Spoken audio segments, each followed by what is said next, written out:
Alloh azza va jalla bizga mana bu Laylatul Qadr kunini berdi va buni xabarini Qur'oni Karimda bayon qildi. Estaizu billah. Inna anzalnahu fi Laylatul Qadr. Ya'ni payg'ambarimiz alayhisolatu vasallamga aytibdiki, albatta biz Qur'oni Karimni Qadr kechasida nozil qildik. Qur'on Laylatul Qadr kechasi nozil bo'ldi. Va ma adraka ma Laylatul Qadr. Sizga Laylatul Qadrni nima anglatdi? Ya'ni Laylatul Qadr deganda nimani tushunyapsiz deyapti payg'ambarimiz alayhisolatu vasallamga. Alloh taolo o'zi aytib, Qadr kechasi Qur'onni nozil qildik deb, yana o'sha Qadr haqidagi ma'lumotni Rasulimiz alayhisolatu vasallamga savol tariqasida berib, sizga ne anglaturki bu Laylatul Qadr deyapti. Va orqasidan Alloh azza va jalla o'zi javob berib, Laylatul Qadr xoyrun min alfi shahr. Qadr kechasi bu 1000 oydan yaxshiroqdir dedilar. 1000 oydan yaxshiroqdir. Yana bu kechani fazilatlarini aytib Alloh aytadiki, tanazzalul malaikati var ruh. O'sha kuni osmondan barcha farishtalar va ruh, ya'ni Jabroil alayhissalom ham yer yuziga tushadi. Qarang, fazilat. Bi idni robbihim min kulli amr. Bular tushganlarida o'sha kechada Jabroil alayhissalom va farishtalar Parvardigorning izni bilan tusharkan, yil davomida qilinadigan ishlarni rejasi bilan yer yuziga tushadi, osmondan yerga. Yil davomida qilinadigan ishlarning rejasi bilan.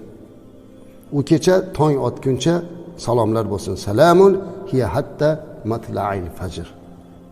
Ertalabgacha salom bo'lsin. Ya'ni ushbu oyati karimani nozil qilar ekan Jabroil alayhissalom payg'ambarimiz alayhisolatu vasallamga sizni ummatingizni umrlarini qisqa qilib qo'ygan bilan Qadr kechasini berdi deyapti. Kelib Jabroil alayhissalom xabar qildi. Alloh oyatda buni bizga bayon qildi. Jabroil alayhissalom orqali payg'ambarimiz alayhisolatu vasallamga va payg'ambarimiz alayhisolatu vasallam orqali bizga bildirildi azizlar.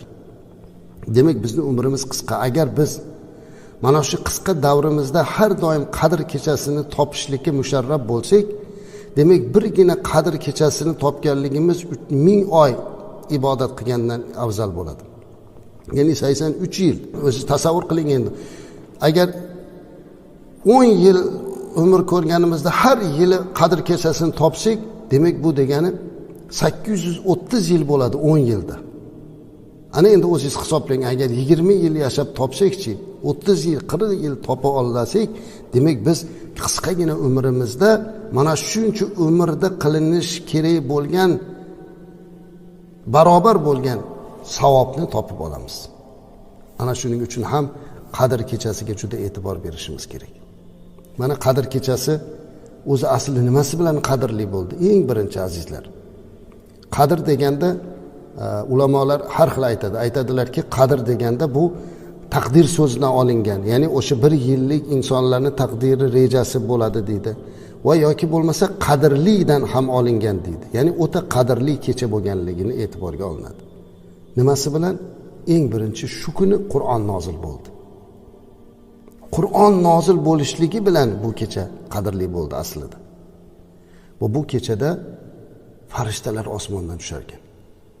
Jabroil alayhissalom ulug' farishta, bu yerda ruh deb keltiryapti Qur'onda. Asli Jabroil alayhissalom nazoratchilar tafsirda shunday beradi. Taylari o'sha ruh so'zini ostiga Jibroil alayhissalom deb yozilgan tafsirda. Jabroil alayhissalom payg'ambarlarga vahiy olib kelgan farishta hisoblanadi. Payg'ambarimiz alayhisolatu vasallam so'nggi xotaman nabiy edilar. Rasulimiz alayhisolatu vasallam olamdan o'tganda Jabroil alayhissalom aytgan ekanlar: "Endi men qaytib yerga tushmayman, magaram Allohning buyrug'i bilan tushaman" deganlar. Allohning buyrug'i bilan faqat Qadr kechasi tushadilar. Va osmondan malaikalar, farishtalar tushadi. Uni sanog'ini hech kim bilmaydi azizlar. Qancha farishta tushishligini hech kim bilmaydi. Kitoblarda yozadiki, farishtalar Laylatul Qadr kechasi yer yuziga tushib shu qadar to'lib ketar ekanki, aytar ekan bizga joy qolmadi deb. Suvlikka tushinglar der ekan, suvga ham tushar ekan. Unda ham joy qolmadi desa, ustma-ust bo'linglar deydi ekan. Shunday darajada farishta ko'p tushar ekan yer yuziga. Muslimun Qadr kechasida. Va Jabroil alayhissalom boshchiligida hamma farishta tushadi. Va shu kuni azizlar, Qadr kechasida qiyom qilib, duo qilib Allohga iltijo qilgan bandalarning haqqiga mana shuncha sonli farishta duo qilib turadi. Nahotki endi mana shuncha imkoniyat bo'lgan kunda biz g'aflatda o'tkazsak. Oxirgi 10 kunlikni qidirish kerak. To'g'ri, 26 dan 27 ga o'tar kechasiga ko'p ulamolar ittifoq qilgan. O'sha mana tafsirning ichidan ba'zi bir ishoralarni topganlar, ba'zi sahobalar qasam bilan aytganlari bor. Ayni 26-27 ga o'tar kechasida biz Qadr kechasini alomatini ko'rganmiz deydiganlar bor. Lekin payg'ambarimiz alayhisolatu vassalam bizlarga buni oxirgi 10 kunligini hammasini bedor o'tkazardilar.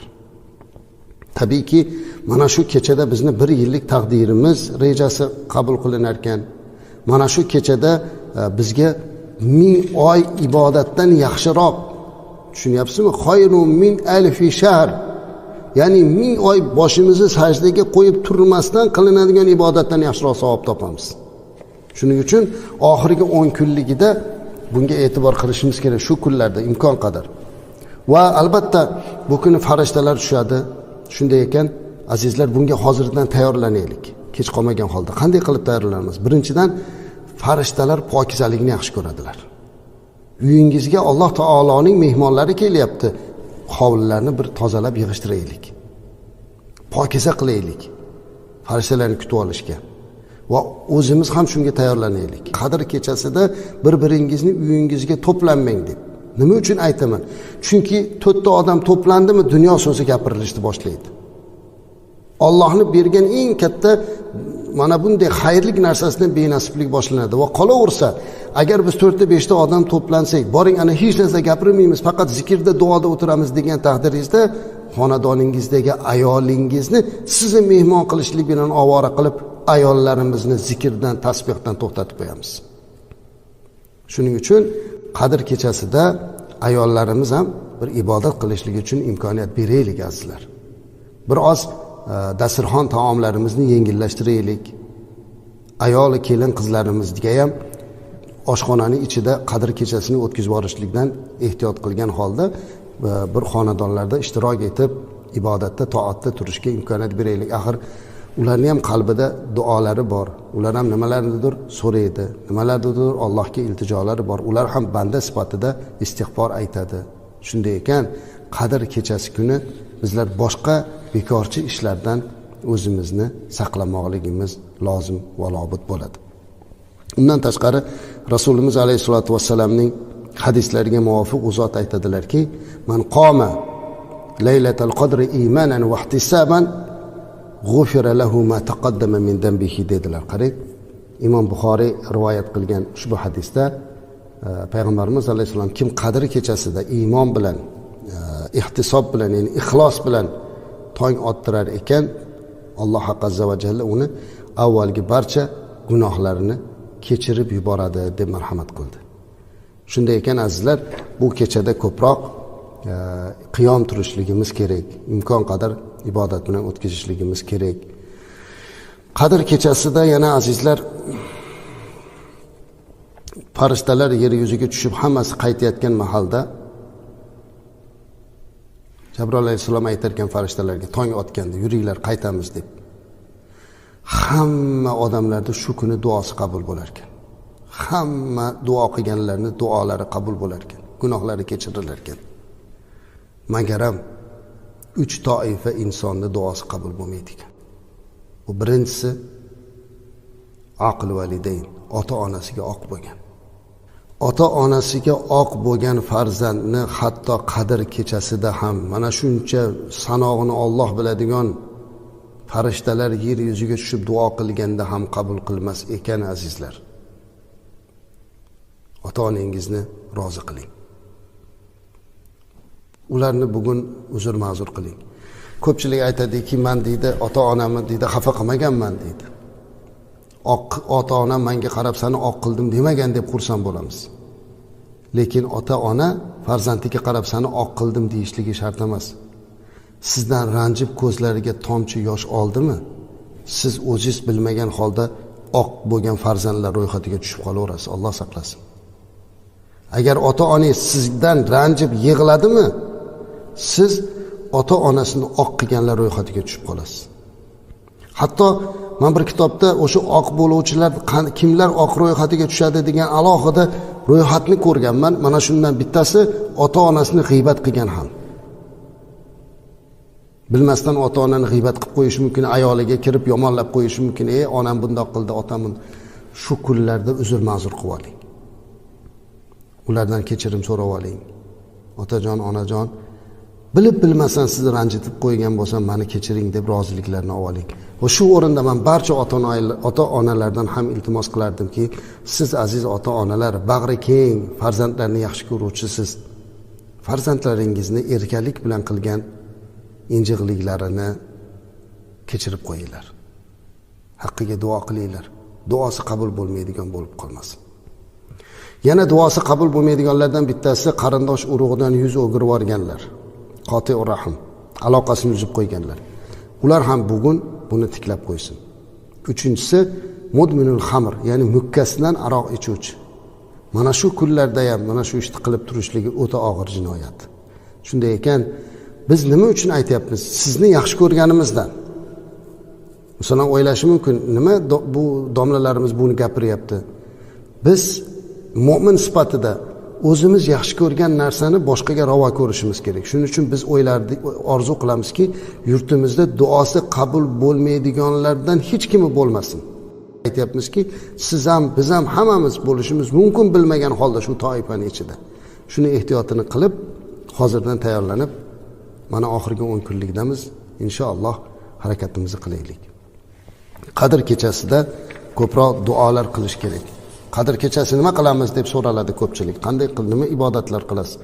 Bu yerda maqsad o'zi tong ottirish. Maxsus bir ibodat yo'q. Mana buni qiling, ana buni qiling yo'q. Man qoma deyaptilar payg'ambarimiz alayhisalom. Qoma degani uxlamasdan tong ottirish, ya'ni ibodat qilish. Duo qilasizmi? Tasbih aytasizmi? Qur'on o'qiysizmi? Nafl namoz o'qiysizmi? Qazo namoz o'qiysizmi? Nima qilsangiz qilingki, mana shu kunda faqatgina amal bilan, ezgulik bilan, xayri barakali ibodat bilan o'tkazing. Dunyo so'zlarini, g'iybatni, shu kuni bo'ladigan hamma bekorchi ishlarni bir chekkaga qo'yish kerak. Axir 365 kunni 364 kunini g'iybat bilan o'tkazdik-ku. Nahot shu bir kunini endi Alloh azza va jalla bizga bergan imkoniyat. Bu biz uchun-ku, o'zimiz uchun. Ana shuni qabul qilishligimiz, bir Allohni barakasi sifatida qabul qilishligimiz kerak.